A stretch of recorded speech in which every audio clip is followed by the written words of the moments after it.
Welcome everyone who chose group number 3. What is my next sexual encounter? Let's head straight over to your card. Crocel? Who knows? This is represented by, this is representing the Temperance card. It's, hold on, I cannot read it without seeing the screen. Focus. Teaches geometry and liberal sciences, makes great noises, and warms water. Interesting set of skill sets. So let's go look at what your Temperance energy overall has to say about having camera issues. We're back in action. So this represents the group reading energy overall, which has a lot of balance going on, which has not been the case for the other groups so much. So already good on you, group number 3.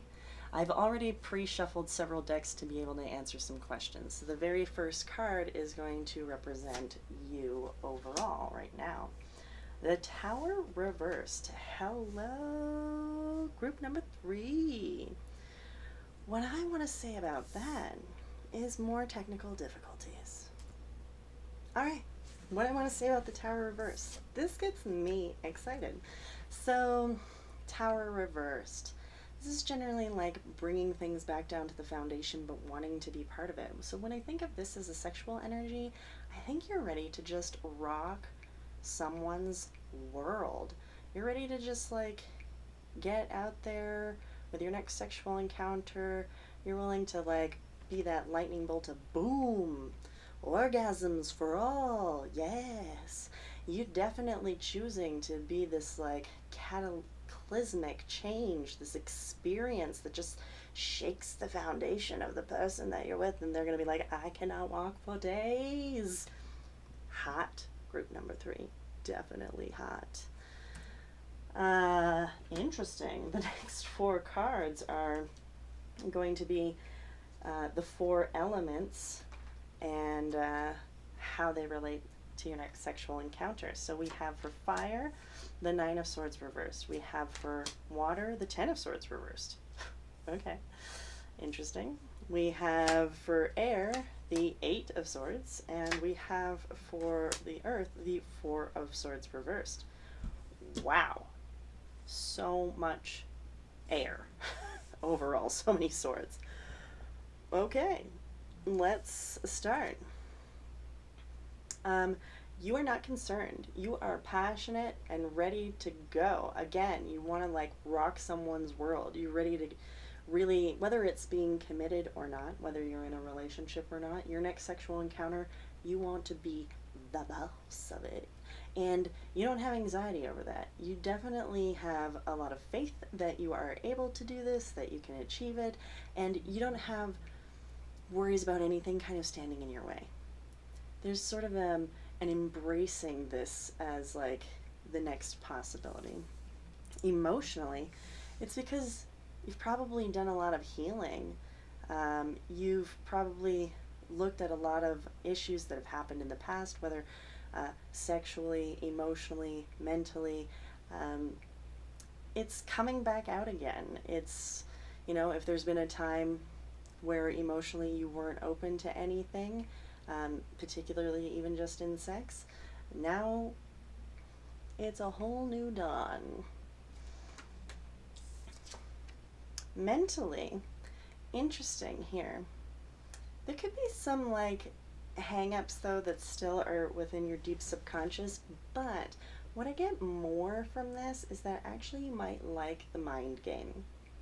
Like maybe that's part of some kink, because, and particularly bondage. But yeah, there's kind of this interesting dynamic of like, let me tie you up, let me blindfold you, let me play this sort of trust power play mind, a sweet mind fuck basically. Feeling it as consensual because we've got that energy of rocking someone's world, balance with temperance. So maybe there's a kink dynamic, maybe there's a top bottom, you know, dom sub, whatever way that works, or maybe it's just the dynamic of communication between you and the other individual that you're having. But yeah, a mental aspect is at play here when it comes to the sexual encounter. And in reality, this might happen quite soon, quite fast. Also, you're just like ready for this. So much ready. Definitely a lot of drive, energy. It could also, I mean, not entirely, but I could say that it has a bit of endurance and drive because you've been resting for a while and you're ready to like go and give orgasms to the world. The next three cards are going to represent, if we could describe the sexual encounter. So we have the Eight of Cups, the Ten of Wands reversed, the Page of Wands. Oh, and I forgot that there is a fallout. The Sun. Group number 3. I'm in love with this reading. Orgasms. Alright, let me actually tell you about it instead of just freaking out. So, once I am unfrozen, maybe, there we go. With the Eight of Cups, you definitely are going out into the world, maybe more solo. So maybe this isn't as much for people who are in relationships. Doesn't mean it can't be. But the Eight of Cups also talks about like going alone on your journey, walking away from things. So I really feel that if we were talking about the sexual encounter, there's this sense of like, there may not be as much emotional attachment or walking away from emotions, or that's not at the forefront. It could also be the fact that you have sort of the thing that you were looking for, which may be more about fulfilling this one particular need and desire, yet the other person is involved with it too. You aren't burdened. In fact, I feel like this experience is going to be a stress relief for both of you. So again, whether in relationship or not, this sexual act, the energies around everything, oh, what a lovely freeze frame. Could be more of a stress release of being able to let things go. If you have a lot of pent-up energy, a lot of stuff that's been weighing down on you, and this sexual act, both for you and the other person, can very much be a stress reliever. We definitely have the Page of Wands, which is like, hello, let's be flirtatious, let's be sexy, let's be fresh and new and playful.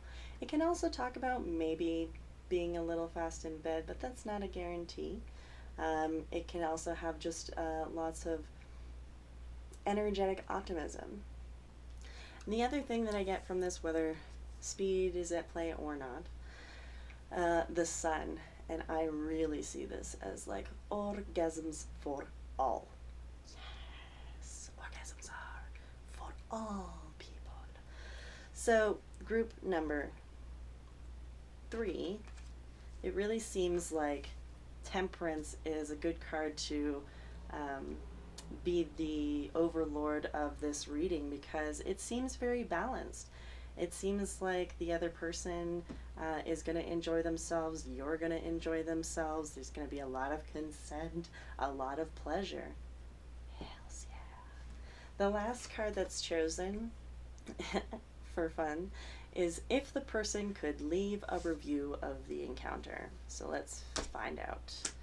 We have the King of Swords, which is amazing because of how many swords you have. So let's see. King of Swords, yeah. You know what? What I kind of get from this, if you're single, then maybe it's going out and just being very clear and honest and communicative with whomever you're having your next sexual encounter with. Maybe you're like, hey, this is what I want, this is what I'm looking for, are you down? Really dialoguing about it. There's not as much emotion, but there is definitely a sense of balance and fairness and give and take with the King of Swords, and especially with all the swords that you have there, all of these kind of like energetic orgasm cards. I think the person will be like, yes, it was very logical, there wasn't a lot of emotional attachment, but damn, it was good. So, group number 3. Hot stuff. I hope you have an enjoyable time. Let me know how it goes if you feel like sharing. That's basically the end of your reading. There are things popping up on screen that don't need to at the same time. But the YouTube likes, engagement, it helps the channel if you like, share, and subscribe content. I also want to let you know that I'm over on Instagram at I.MAGI.NATION, which there is astrology videos there for tarot and more astrology information. On the screen now will be other types of tarot readings on this channel if you want to go check them out. So until next time, group number 3, thanks for watching, and bye for now.